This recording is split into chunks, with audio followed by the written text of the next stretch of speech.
Well, we've just had quite a summer. The scorching heat set a bunch of records. In Phoenix, it was the hottest summer in history. And this year, we've had a record 53 days that hit 110 degrees or hotter. Our heating of the earth has been contributing to larger and more intense wildfires. We saw how the smoke from the fires turned the skies a surreal orange in California, and smoke even drifted all the way across the country. In Arizona, we depend partly on water from the Colorado River, and that water comes all the way from the Rocky Mountains. But that water supply is threatened by years of drought that are made even worse by the rising temperatures. We're increasingly seeing the effects of climate change all around us. I'm Ian James, a reporter with the Arizona Republic, and I'd like to welcome you to a discussion about climate change and Arizona's future.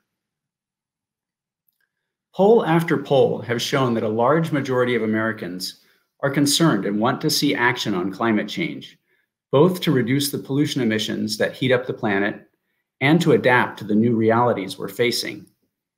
This past week, I wrote about a poll that found 71% of voters in Arizona think the federal government needs to do more to combat climate change. And 70% also said they want the state government to do more. Now, before we dive into our conversation today, let me quickly share a brief plug. You can find my story about the poll and all our reporting on climate change and the environment at environment.azcentral.com. Our coverage is funded by a grant from the Nina Mason Pulliam Charitable Trust, and we'd like to thank the Trust for helping to support our journalism. Also, while the Pulliam Trust provides this support, it has no say in the stories we publish.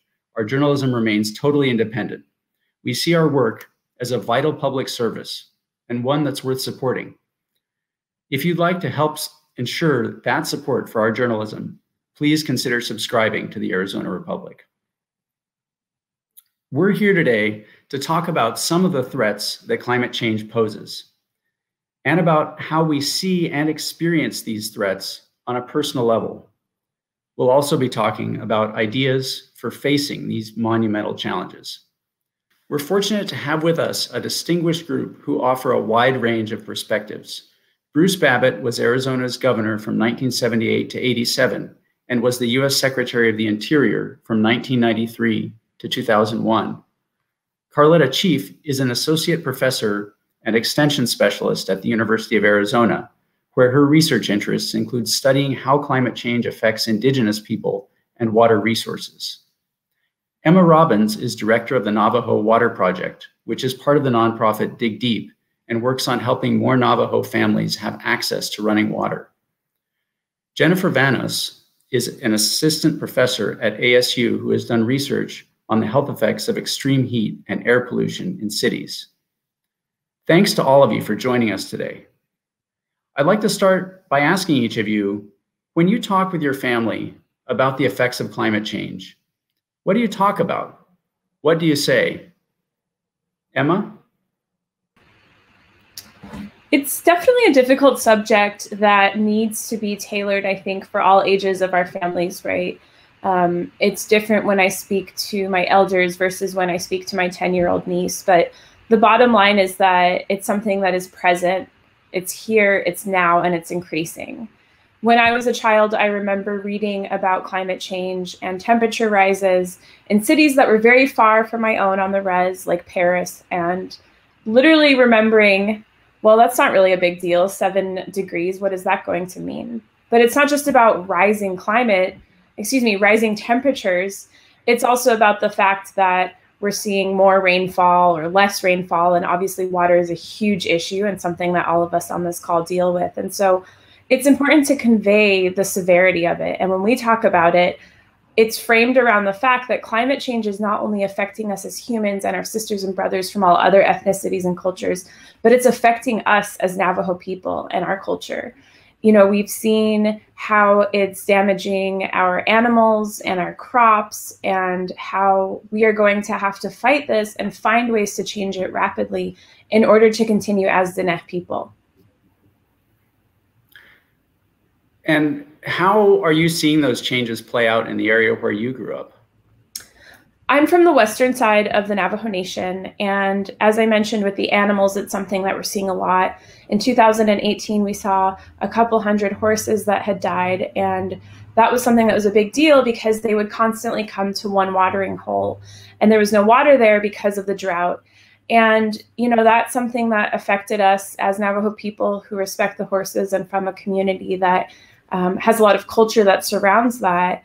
Also, we're seeing that sheep don't have enough vegetation to feast on. This year, we're seeing that there's a decline in piñons, which I think all of us Navajos know is a big delicacy, and that's something that's taking a chunk out of our culture. It's also pushing people to not be as resilient when it comes to gathering their own water or their own food. And so we're seeing people who are relying on unhealthy food sources, which is a big issue. So it's not just about weather or lack of water, it trickles down to other things as well. How about you, Karletta?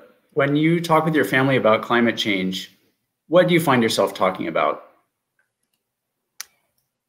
Yeah, it's Ian. Oh, yeah. Yes, thank you for this question. For me, when I talk about climate change to my Navajo relatives, it really has to connect back to the Navajo deep connection to the natural environment, as well as the livelihoods that they maintain. And also it is in the Navajo language. And so when I first started talking about climate change, one of the biggest challenges for me was to talk about it in the Navajo language. And so we worked hard with Navajo linguists to translate climate change into the Navajo language. So it had to start with the language. So climate change in Navajo is what we call chitbi tlako nahotes zahiki.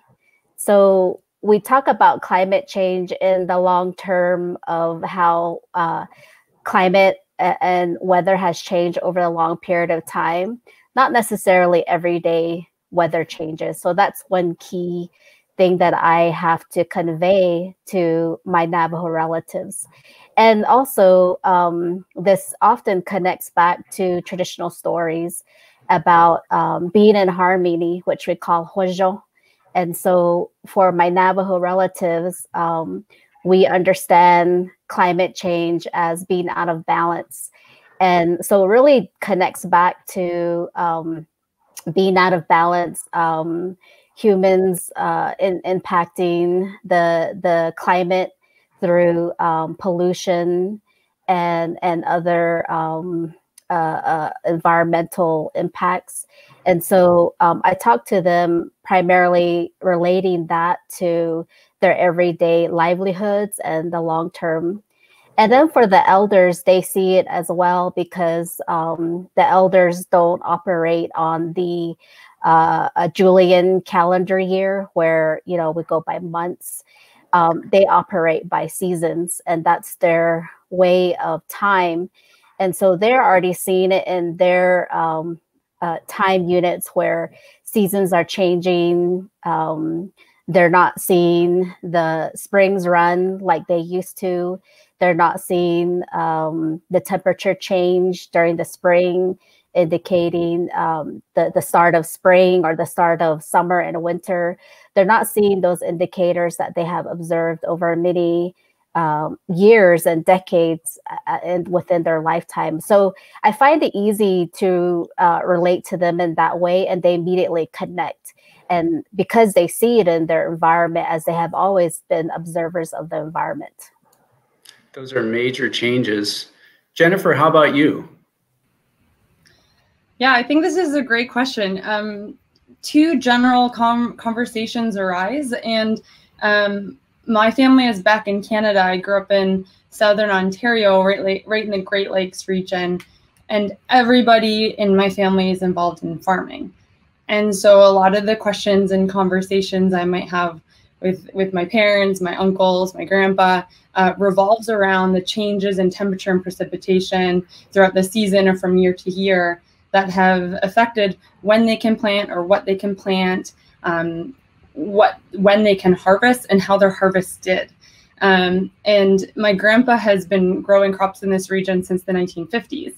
And he definitely knows a lot about weather in climate, and he observes precipitation and temperature changes within a day. And I think you could call him a climatologist, along with many other farmers. So that's one thing we talk a lot about, which I find really interesting. And second, my family and I also talk a lot about heat and humidity, especially this summer. Both of my parents work outside, and this summer back home was quite hot and humid for them, and it did affect how much they were able to work. And my dad can say with certainty during his job over the last 40 plus years that the temperatures have risen and that it has affected his ability to work outside, and he'll have to take more days off, which for a position like that means you don't get paid. And so I think that both of these examples show that it affects people personally, and it impacts our livelihoods, especially when we think about adverse impacts of extreme heat on people's bodies and ability to do their job outside. Right. And Bruce, you've been away from Arizona for several years, but when you're talking with people here or with family, what comes up? What do you say, or what do you hear about the changing climate and how it's affecting Arizona? Well, I've tried to spend time outdoors with my kids and ask them questions. You know, I'm an urban dweller now, and so I'm saying, how come it hasn't snowed this year? Or how come there? Why is it so hot this summer? Have you noticed that the birds are migrating? We saw those birds last year in April. We see them in May now. What does that mean? But I always try very hard to steer it around to what are we going to do about it? What can we in our family do about it? Talk about things and try to make them relevant, like should our next car be a hybrid or an electric car? Why are we using so much energy? Is there stuff we can do around the house where we use less energy? And to try to draw the bridge from what they see outdoors to the causation inside. It takes a little work with a 7-year-old grandkid, but we keep trying. I think at any age, those are important conversations to be having, also about how we respond. And looking at last year in the Phoenix area, county health officials reported that 197 people died of heat-related causes. That was a record for a 4th straight year. And so far this year, the county health department has confirmed 70 deaths linked to heat and is investigating 271 other deaths that may be heat-related. And one thing about the effects of climate change is that they're hitting some people harder than others.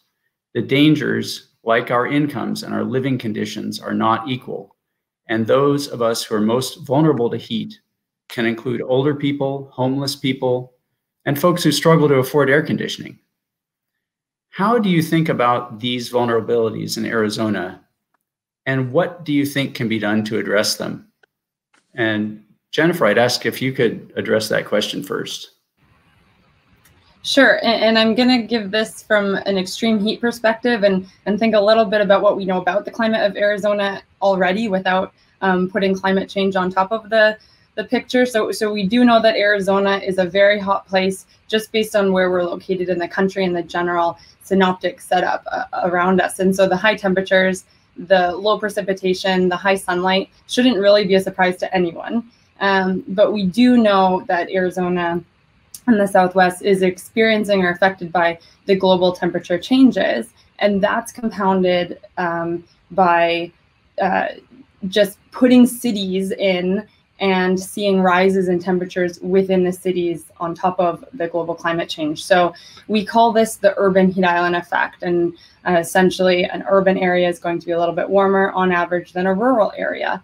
And in Phoenix, we really see this effect at the night in the nighttime. So on average, between an urban station and a rural station, we see about 10.8 degrees Fahrenheit difference in temperature. So it's that much warmer in the city just due to using heat retaining materials in the city that start releasing that heat at night. So I think that's really important to understand in terms of the general exposure to higher temperatures in Arizona and then in cities in Arizona. And then we see a small rise in the rural areas, which then we can attribute to global climate change. So with that kind of thinking, how do I think about these vulnerabilities? Specifically, I want to, again, address heat here. The first thing I like to convey to people is that no one should ever die of extreme heat. It's completely preventable if we have the right resources and adaptive capacities in place. And we know that people's experience with heat varies tremendously across an urban and rural landscape. And so some people are exposed to a lot of heat on a day-to-day basis, and some people go from air-conditioned car to air-conditioned house to air-conditioned job. And so then they have very low experience with heat. But we do know that vulnerability is a more important factor in predicting heat-related death or illness than the actual outdoor air temperature itself. So I think that if we can focus more efforts on understanding those vulnerabilities, exposures, the sensitivity of a population, the adaptive capacity of an individual or the population to extreme heat, that can help us decrease vulnerability and increase resilience to heat. And I think we're making a lot of inroads in Phoenix. We've been working on this a lot, but so much more can be done to protect people during extreme heat, and the heat plans must be location specific. We need to work with neighborhoods at the ground level to develop these plans and put them in place, and also be able to deal with any perturbations in the system, such as COVID, for example, this summer, or having a blackout. So within Phoenix, thinking about the fact that we deal with heat in the most severe manner across the country. We're a very large city, the fastest growing large county in the country. We should have the smartest policies and programs in place for reducing the public health impacts of extreme heat. So we're working to become a heat-ready city. And heat-ready cities are those that are able to increasingly identify, prepare for, mitigate, track, and respond to the impacts of extreme heat. And I think it's important that we're putting that into place, and also thinking about those cascading impacts that were mentioned before. So what does it mean for water and energy in the city? And so as we become more of a heat-ready city, we want to think about focusing on those vulnerable populations, having heat relief networks, using these city-level efforts, and sharing best practices, even across the cities within our county here, to be able to track and prepare for the future heat. So I want to go next to Karletta, but I would also like to ask, the vulnerabilities in Phoenix, how much hotter can it be in some parts of the city than in others? And how does that affect people differently? Yeah, so like I said, we can see just within the city versus the rural area, we can see that almost 11 degrees Fahrenheit difference overnight. So we would look at the minimum temperature for that. In the daytime, it's only a couple of degrees between those. But then within the city itself, we can see cool pockets and hot pockets. So cool pockets might be where we have a flood irrigated, really nice urban green space. And then we would see a hot pocket in a space that uses all concrete asphalt with no shade, no trees, no greenery. And so we could see pretty large differences in those two spaces. And the differences are going to depend on the general weather type that day, how much greenery you have, how much shade you have, wind flow patterns. So there's not really one number you can put on that, but we can see these mini heat islands and mini cool islands within the larger urban area itself. And we can use that information to try to cool off the hotter areas that we can measure through either satellites or surface networks. All right. And so, Karletta, I wanted to ask, what do you think can be done to address some of the vulnerabilities for people who are especially vulnerable to the heat, to some of the other effects of climate change that we're seeing? I want to speak specifically regarding the vulnerability of Native Americans in the Southwest and across the United States. Climate change, vulnerability of Indigenous people is tied directly to their deep connection to the natural environment and their dependencies on the environment. And so not only that, but also socioeconomically, tribes are different. Politically, they're sovereign nation. They have defined water rights.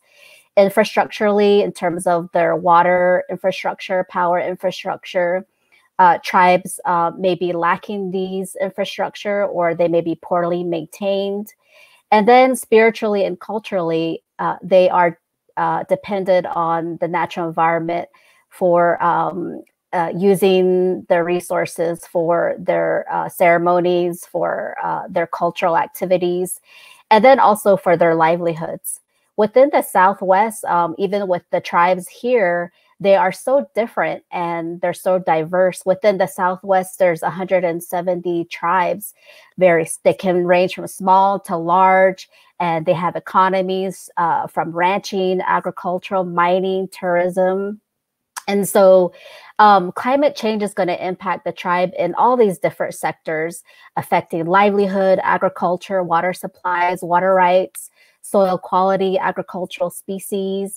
And so they're pushing tribes to use the marginal resources that will become available with climate change. And so climate change has been impacting tribes for decades already. For example, on Navajo and Hopi, the lack of moisture has resulted in sand dune growth and migration to other areas of the reservation.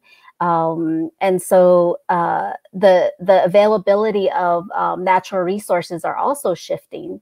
And so the ability of tribes to get those resources are being challenged, and tribes living within defined territories it is causing the access to these resources more challenging because they're moving off the tribal lands.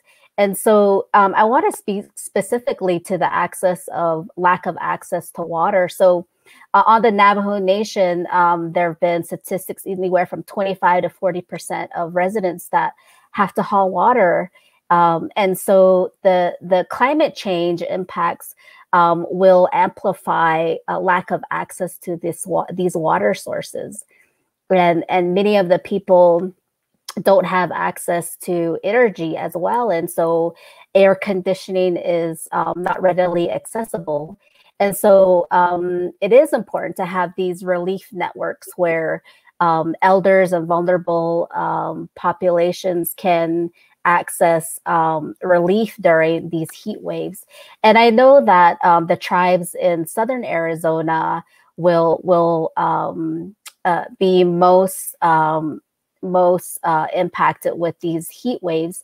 And so I do know that some of the tribes in southern Arizona are establishing these relief networks where they're ensuring that elders are overseen during these heat waves, providing facilities where elders can come to get relief from heat waves. And so that can happen through these senior citizen centers, which a lot of tribes have. That sounds like an important community initiative. And I think one thing that stands out to me in what you were just describing is how climate change is occurring on top of these long-standing deficiencies in existing infrastructure that have just been, it has not been addressed for so long. And climate change in many ways is about water change. So with rising temperatures, we see the average snowpack that feeds the rivers shrinking. And at the same time, there are some communities where people just can't turn on the tap and have water. Mm-hmm. So what are your thoughts about how climate change is affecting water supplies and what can be done to help ensure water for the future? And I'd like to go first to Emma with that question. Yeah, thank you, Dr. Chief, for giving that statistic. It's a very important one. A lot of Arizonans and people in the surrounding Southwest areas don't know that 25 to 40% of Navajos living on the Navajo Nation don't have access to running water. Again, think about that. That's 1 in 3 Navajos basically on the reservation who don't have running water. And we're in the United States, right? We're a sovereign nation within the United States. And it's definitely an injustice in 2020. I want to just tell you briefly about what the Navajo Water Project is, because we do work with those families who don't have access to running water, and we are installing off-grid systems for families who are living further out in these different areas that are obviously experiencing a lot of heat. And a big portion of our programs are hauling water as Dr. Chief mentioned, a lot of people do that on the res. And we draw water from safe sources, we fill up water trucks, we bring them to a system, and then there's running water in the homes. But if these sources are drying up because of the heat or because the water tables are changing or the aquifers, then all of a sudden, not only do you not have access to piped water, but you don't have access to hauled water. What we see a lot on the reservation, where there are a lot of abandoned uranium mines or open pits, still hundreds across the Navajo Nation, oftentimes families will rely on those sources because they don't have any other choice for potable water or drinking water. And, that's an issue because suddenly they're relying on water that's available, but water that can potentially make them very sick or even lead to deadly things. So it's definitely a huge issue. It's also just about having safe water to bathe and clean yourself with. It's not just drinking water. So again, it's this whole trickle down and this huge issue. How do you think some of those solutions can be scaled up quickly, Emma, to really help address them because the needs are so great?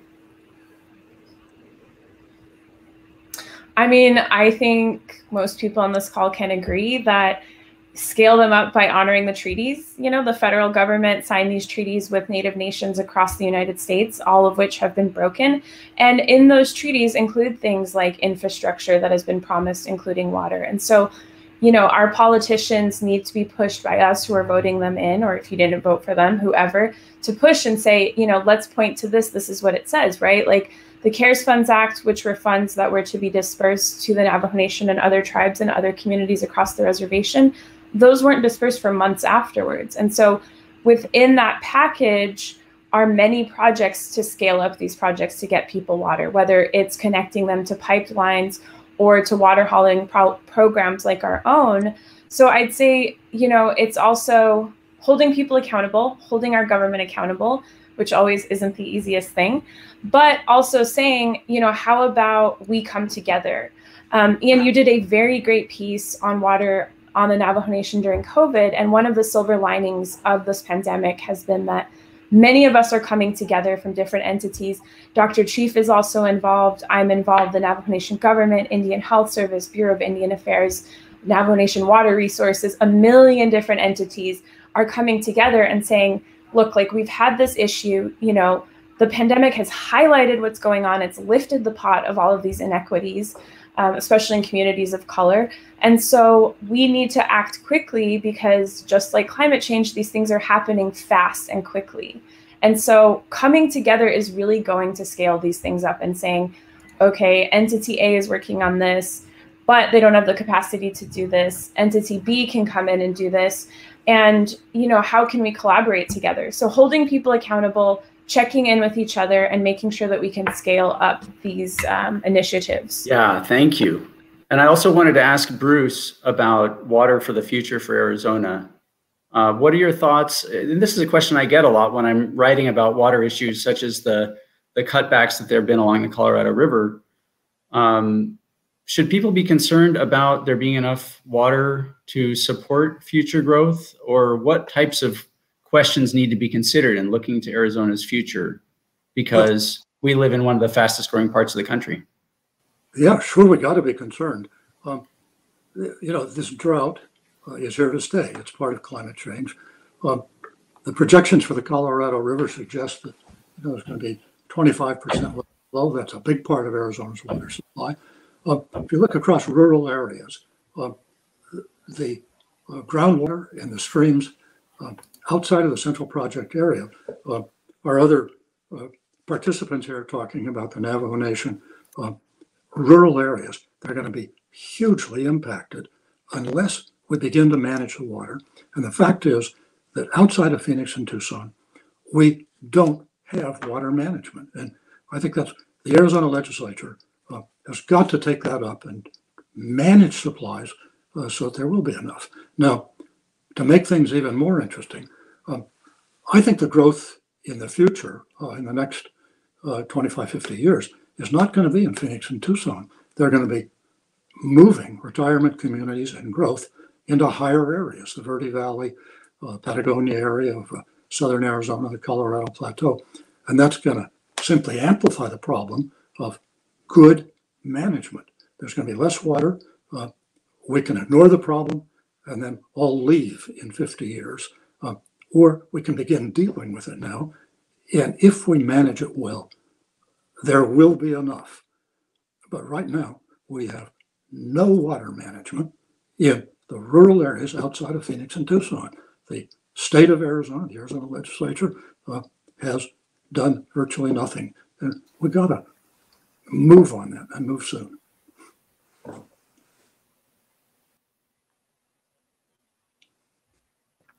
Thanks, Bruce.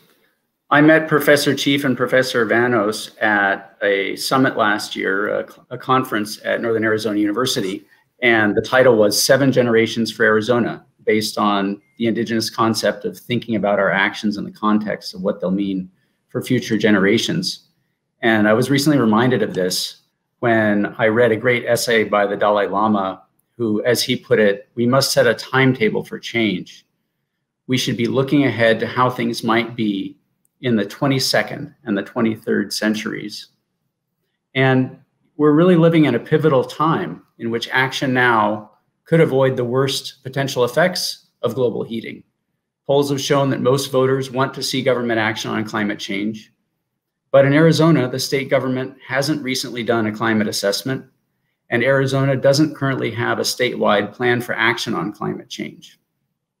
At the federal level, President Trump has rolled back environmental regulations and has pulled the US out of the Paris Climate Agreement.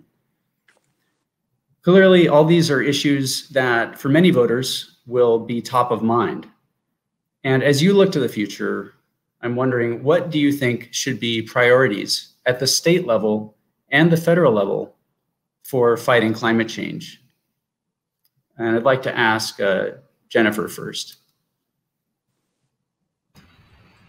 Sure. Yes, I remember the climate summit in Flagstaff. It was a wonderful gathering, and I think everyone learned a lot and had those really important conversations about what's happening, how are we affected personally, what are we seeing around us. And I do believe that discussing the topic, talking about what we know, but also being open about what we don't know and why, is really important in moving forward. So we do know a lot about what we're seeing, and we have more confidence in certain changes and certain health impacts. And then there's things that we still don't have the most confidence on, and it's okay to say that, and then move forward to trying to figure that out, especially as scientists trying to tackle these really, really tough and sometimes very wicked problems. I do think that it's also very important for people to remember that many of the topics we're discussing today around water or exposure to extreme heat and the impacts between those are current problems that we face today, or they're problems that we have faced for decades, and that these problems are being exacerbated by climate change. And that means that they're not just future problems. So we shouldn't push them to the future and worry about them then. There's a lot that we can do now to try to mitigate those exposures and try to improve access to water, and dealing with the adverse health impacts of extreme heat and air pollution is really not new. So I think taking action now is important. I don't want to see these pushed to the side because people think they're only climate problems. And I think that there's a lot we can do to lessen vulnerability. And there's a lot we know about what we can do, like Dr. Chief mentioned, some of the really helpful tactics that we are seeing being used to decrease heat-related mortality. And we need to talk about the good things too. So across the country, we do see declines over the last couple of decades in heat-related mortality. And why is that? Even as temperatures are rising, we are seeing declines. That's good news, but it's because we've learned better how to handle the heat. We've learned from devastating events such as the Chicago heat wave on what we can do in terms of education, heat warnings, social connectivity to try and decrease vulnerability even when it is hot out. So I think that just thinking about messaging, thinking also about talking about the positive that we see that we're doing right, and then continuing to push forward and do even better, it is really effective in this space. So it sounds like part of what you're talking about, Jennifer, is adapting to those hotter temperatures and making our communities more resilient to be able to deal with those hotter effects. right? Exactly. The more we do now, the less negative impacts we'll see in the future, mid and late century, due to extreme heat. And that's about more than just planting trees, right? Definitely. Trees help, definitely. They can help reduce personal exposure to extreme heat. They can help lower urban air temperatures and thus reduce the need for water and energy in cities. But there's a lot of other things that we can do to try and protect people and families and neighborhoods and schools. And so thinking about what we might worry about now and trying to lessen those impacts. So I worry about children not being able to play outdoors, or not being able to learn as well and have the resources to have a good night's sleep because it's greater than 100 degrees Fahrenheit inside their home.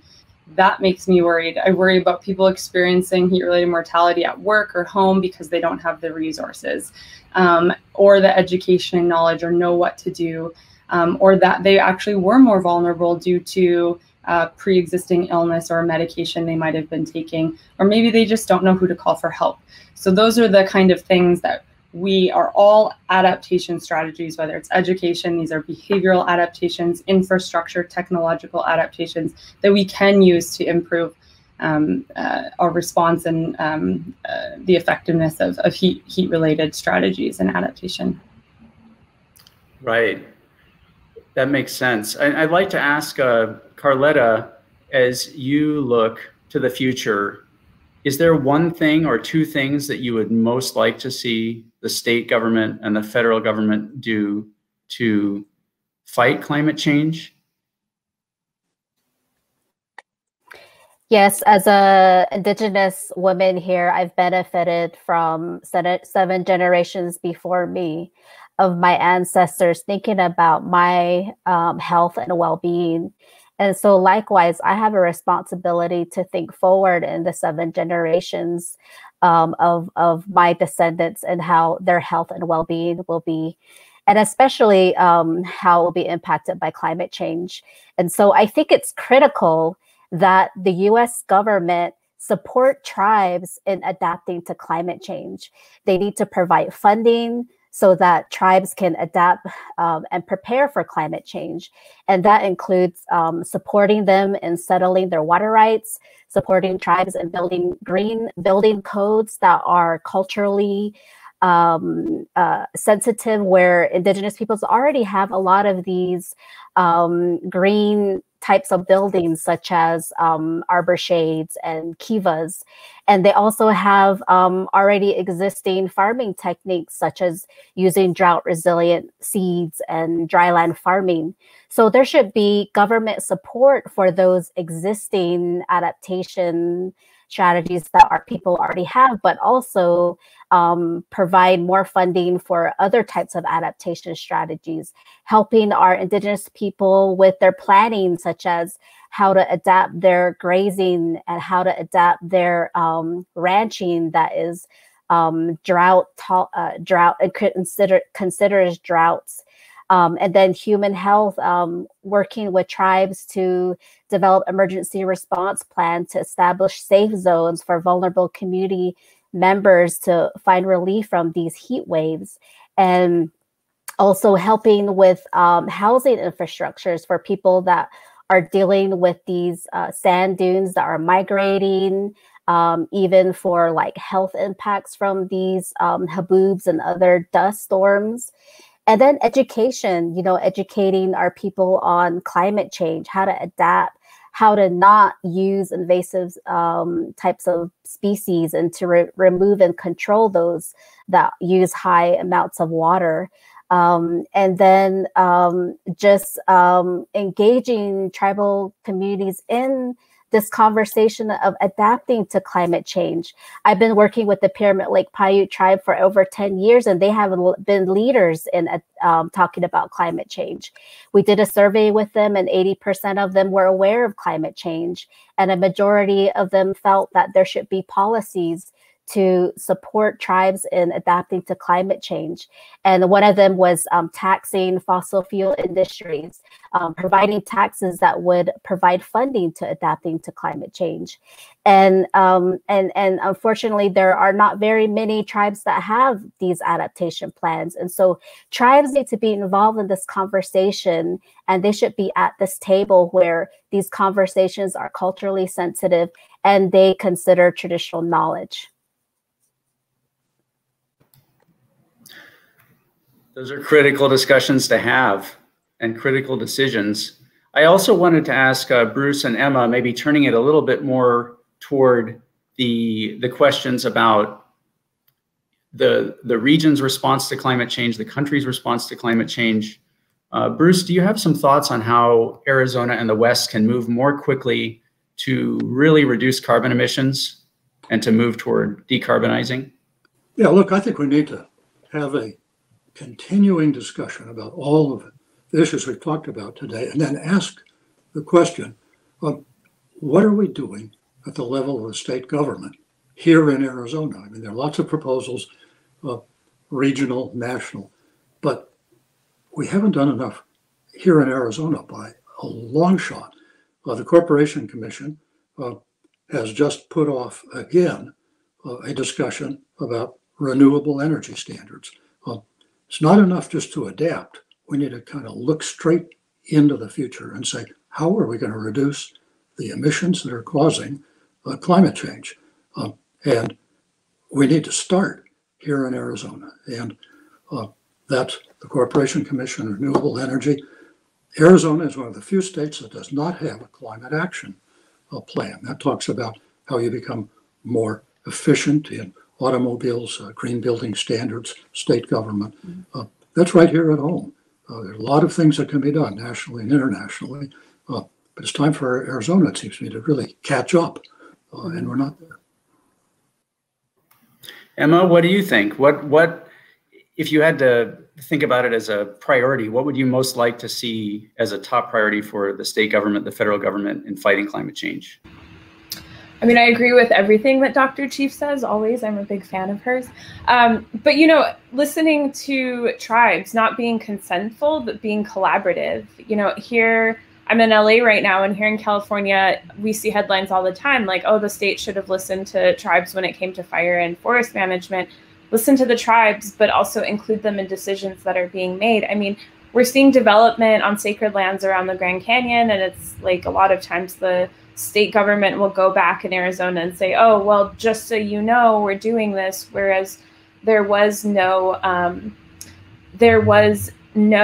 discussion or inclusion. So listening to natives when it comes to what we can do, and then also including them in the conversation and taking what they're saying seriously. I think also, like Mr. Babbitt said, it's important that we hold the governments accountable, but it's also making sure that we're pushing a lot of these companies who are making promises now to actually follow through with those, to reduce their carbon footprint or their carbon footprints, but also their water footprints, and make sure that it's not just something trendy to sell things, but actually make sure that there's reduction in there. Right, thanks. Well, we have time for, I think, one more question. I'd like to ask all of you this question. I've been feeling lately that when we see the news about climate change, it can get pretty grim, you know, whether it's the wildfires or the ice sheets melting. You know, the Arctic tundra has been thawing, Siberia has been on fire. Globally, we're facing an extinction crisis with animal and plant species being lost at a rapid pace. And in parts of the Southwest this summer, biologists have seen large numbers of birds dropping dead. I often think about all of these events, and I'm saddened by how our relationship to the earth seems to be so out of balance. But in talking to you, I also get the sense that each of you has a good deal of optimism about what can be done. So I'd like to ask you a two-part question. First, what is your biggest fear, if you have one, about how climate change could play out in the years to come? And where do you see positive signs, the potential for steps that will really make a difference. Karletta, could we go first to you? My biggest fear is that tribes will be pushed more and more to using marginalized resources and marginalized lands that really impact them, their culture, their way of life.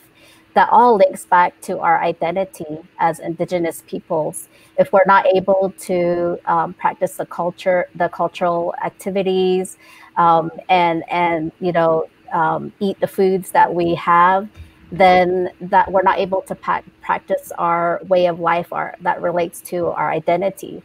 So that's my biggest fear, is that won't be available for future Native American children.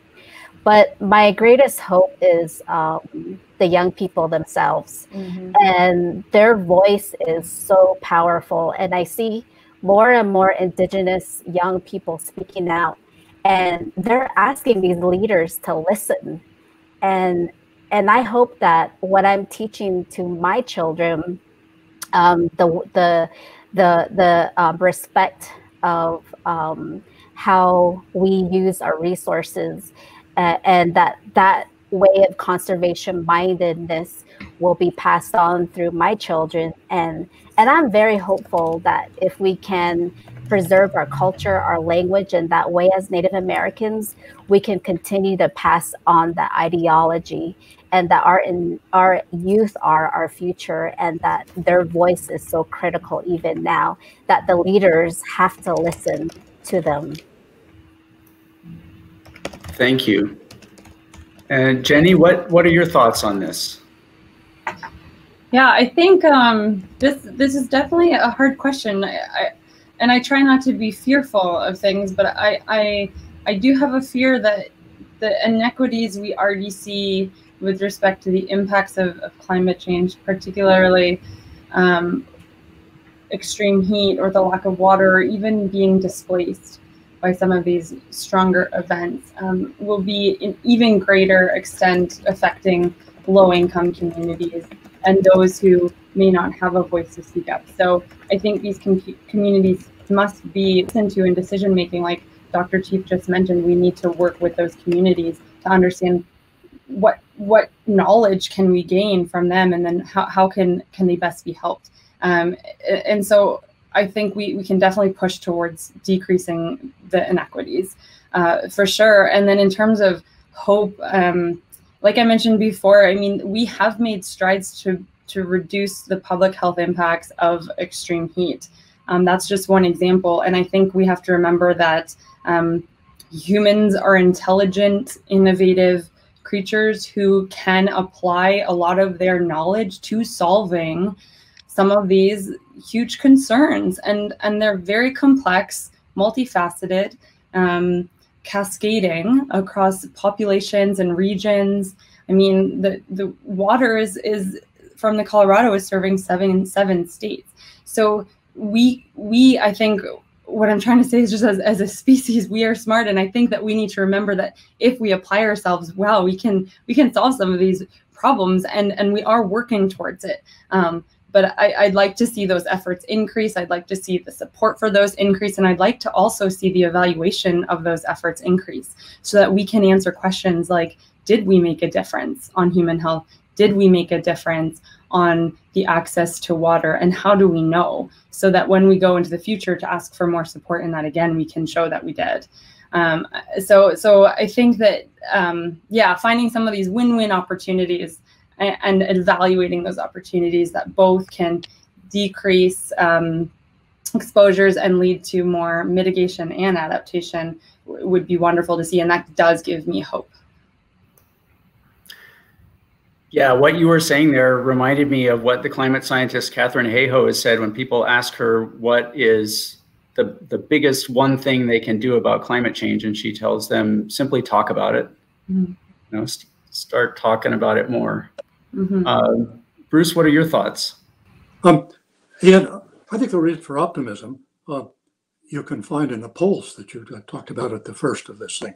There is an awakening going on. Public opinion is shifting.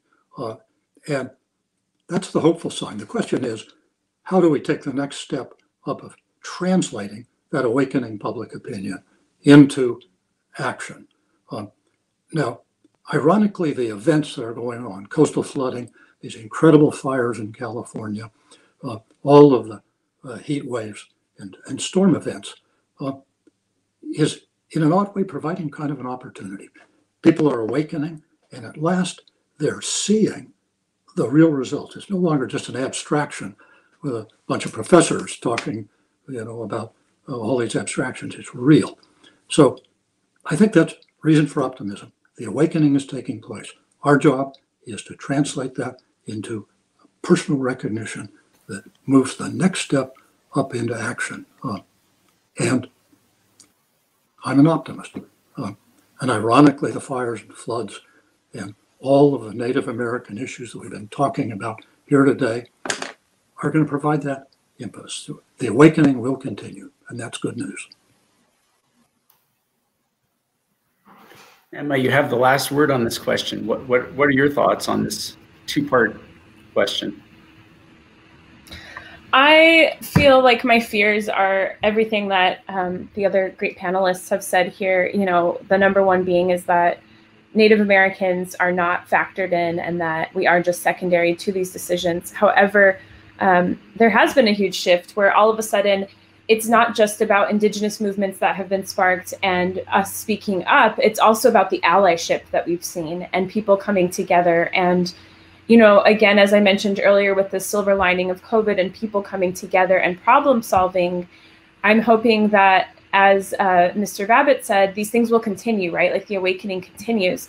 I also will say one of the things that I'm most optimistic about is the internet, right? Because I think when all of us were younger here on this call, or when we were growing up, we didn't have that great source and we didn't have that great tool to get that information quickly. And so I'm very hopeful that the internet is going to continue to educate people, and through visuals, which is what we need, because the reason why so many people are reacting now to climate change, Ian, you mentioned the orange skies in California and the smoke in Arizona and the birds that are dropping in the Southwest. I mean, these are things that when we see it as humans, we start to realize the severity of it. So I'm also very optimistic about the tools that the internet provides. Right. Well, thanks to all of you for taking the time for this important conversation, and hope we'll continue talking. And it's been a real pleasure having you. Thanks, Ian. Thank you. Ian.